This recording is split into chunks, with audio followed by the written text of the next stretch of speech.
Hello student, कैसे हैं आप सब। उम्मीद करता हूं आप सब अच्छे होंगे, मस्त होंगे, बेहतर होंगे, आपकी पढ़ाई बेहतर चल रही होगी। 11वीं क्लास के फिजिक्स में बच्चों आज का जो टॉपिक है केपलर के तृतीय नियम की व्युत्पत्ति।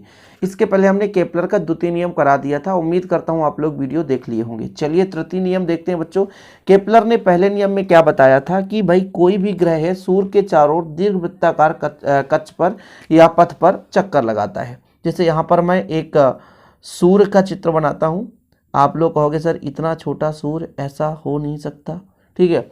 इसके चारों ओर दीर्घवृत्ताकार पथ बना दूं, ठीक है। दीर्घवृत्ताकार पथ कुछ इस प्रकार से, ठीक है। ये मेरा दीर्घवृत्ताकार पथ हो गया। सूर्य के चारों ओर ग्रह क्या है, चक्कर लगाता है। यहाँ पर मैं ग्रह बना दिया कि ये ग्रह है जो कि सूर्य के चारों वृत्ताकार पथ पर चक्कर लगाता है। यहाँ पर मान के चलता हूँ पहले एक स्थित ए है, ठीक है। यहाँ से मान लो इसका अक्ष है, फिर कुछ समय पश्चात बी तक पहुँच सकता है, कुछ समय पश्चात सी तक पहुँच सकता है, फिर डी तक, फिर आगे चलता जाएगा बच्चों। ये डी कुछ कैपिटल में बना देता हूँ। यहाँ पर एक बिंदु दे देता हूँ एस है, ठीक है, एस। तो सूर्य के चारों ओर दीर्घवृत्ताकार पथ पर जो भी हमारा ग्रह है वो चक्कर लगाता है। अब उस ग्रह का जो द्रव्यमान मानकर चलेंगे कि इसका जो द्रव्यमान है स्मॉल m है, और यहाँ से यहाँ तक की जो त्रिज्या है वो स्मॉल r है।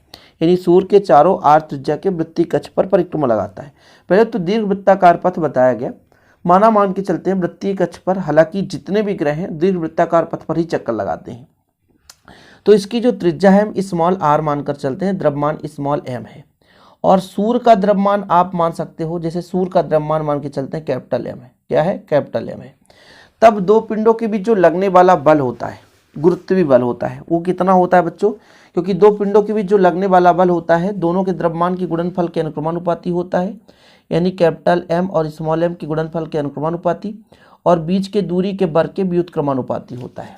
जब दोनों को मिलाते हैं तो F समानुपाती m बटा आर स्क्वायर, और समानुपाती हटाते हैं तो एक नियतांक लग जाता है g m बटा आर स्क्वायर, ठीक है। तो यदि आपसे कहा जाए कि हमारे पास एक तो सूर्य हो गया, तो एक पिंड हो गया, एक ग्रह हो गया, दूसरा पिंड हो गया, जिसके बीच की दूरी r है। ये हमारा भैया त्रिज्या है तो r है, सिंपल है। तो किसी भी स्थिति पर, चाहे हम a पर बात करें, चाहे b पर बात करें, चाहे c पर बात करें, चाहे d पर बात करें, किसी भी स्थिति पर दोनों पिंडों के बीच जो लगने वाला गुरुत्वीय बल है वो कितना होगा, F बराबर तो g m बटा दोनों के बीच की दूरी r, जिस त्रिज्या पे वो वृत्तीय पथ पर चक्कर लगाता है उसी की वो त्रिज्या कहलाएगी। ये चीज है। अब जब कोई पिंड या कोई ग्रह किसी अक्ष के परितः घूम रहा होता है, वृत्तीय मार्ग पर गति कर रहा होता है, तो अंदर की ओर एक बल प्रदान होता है जो अभिकेंद्रीय बल होता है। तो जो यह गुरुत्वीय बल लग रहा है ये ग्रह को अभिकेंद्रीय बल प्रदान करता है। ये सिंपल है, ये चीज आपको पता होना चाहिए कि यही गुरुत्वीय बल जो है, यही गुरुत्वीय बल कौन सा बल है बच्चों, गुरुत्वीय बल किसको, ग्रह को, ठीक है। यही गुरुत्वीय बल वृत्तीय गति करने के लिए, वृत्तीय गति करने के लिए किसको, ग्रह को अभिकेंद्रीय बल प्रदान करता है। कौन सा बल, अभिकेंद्रीय बल प्रदान करता है। रुको भैया इधर से दिक्कत हो रही है। अभिकेंद्रीय बल प्रदान करता है। तब अभिकेंद्रीय बल कितना होता है बच्चों, अतः अभिकेंद्रीय बल बराबर, अतः अभिकेंद्रीय बल,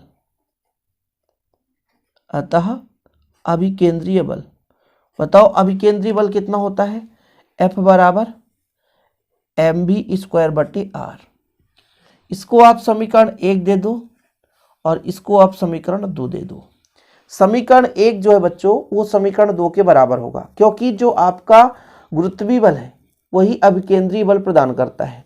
जहां पर भी क्या है, जहां भी क्या है, ग्रह का कक्षीय चाल है, ग्रह का कक्षीय चाल है, क्या है, कक्षीय चाल है। अब समीकरण 1 और 2 आप लोग मिलान कर लो। समीकरण 1 और 2 से क्या सीखने को मिलेगा, समीकरण 1 हुआ 2 से, देखो दोनों F है बच्चों, दोनों F है। तो जब दोनों F है तो दोनों बराबर हो जाएगा, mv स्क्वायर बटा r और इधर हो जाएगा Gmm/r²। जरा ध्यान देना, स्मॉल m से स्मॉल m कट जाएगा, v² बचेगा। Gm है तो यहाँ पे Gm हो जाएगा, और बच्चों यहाँ पे एक r है, एक r से r कट जाएगा तो एक r बचेगा। कुछ इस प्रकार से इसको आप समीकरण 3 दे सकते हैं। कौन सा समीकरण? समीकरण 3 दे दीजिए। अब चूंकि रेखीय वेग बराबर आप लोगों को पता होगा, चूंकि v बराबर कितना होता है? Omega are.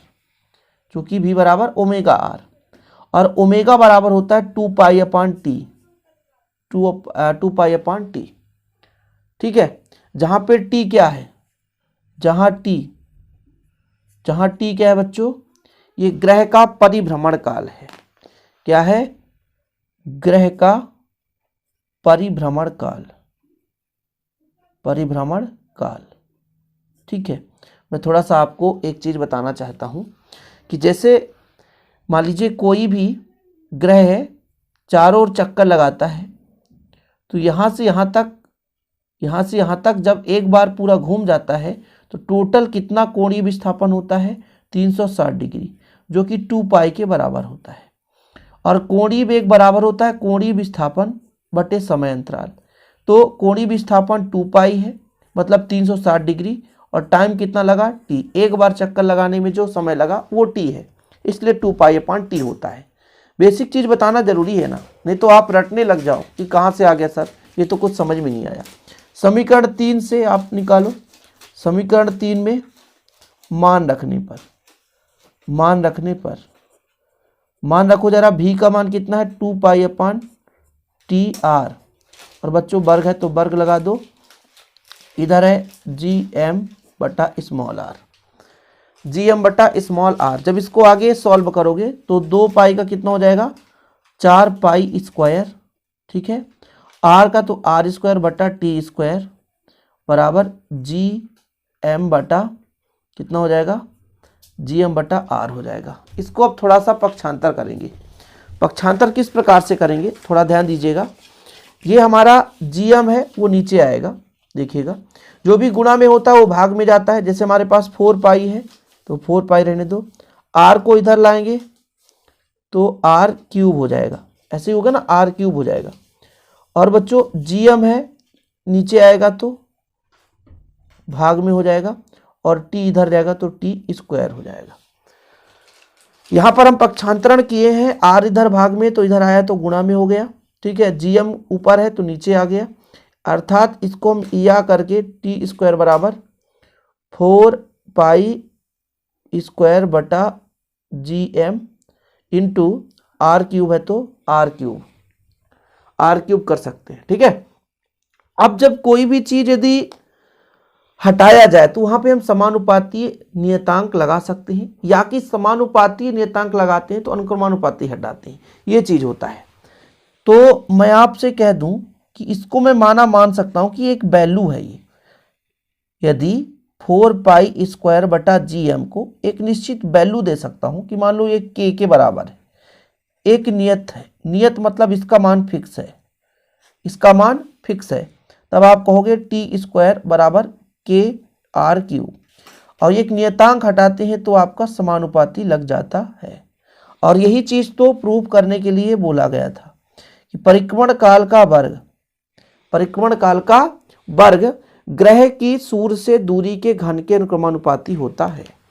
निष्कर्ष निकला बच्चों, अतः क्या निष्कर्ष निकला? किसी ग्रह के परिभ्रमण काल का वर्ग उस ग्रह की सूर्य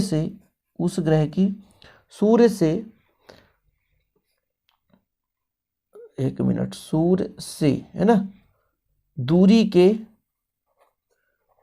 के घन के क्या होता है? अनुक्रमानुपाती होता है, अनुक्रमानुपाती होता है।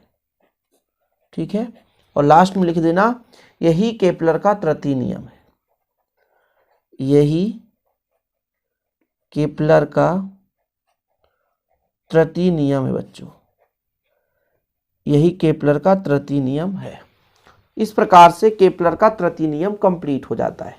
फटाफट एक बार रिवाइज करो, है ना।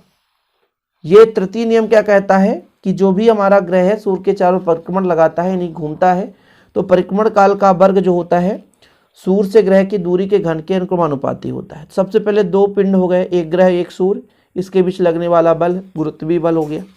गुरुत्वीय बल जो है बच्चों अभिकेंद्रीय बल प्रदान करता है mv²/r, तो दोनों बराबर होने चाहिए, तो दोनों बराबर कर दिया। r से r कैंसिल, m से m कैंसिल, तो v² का मान निकल कर आ गया।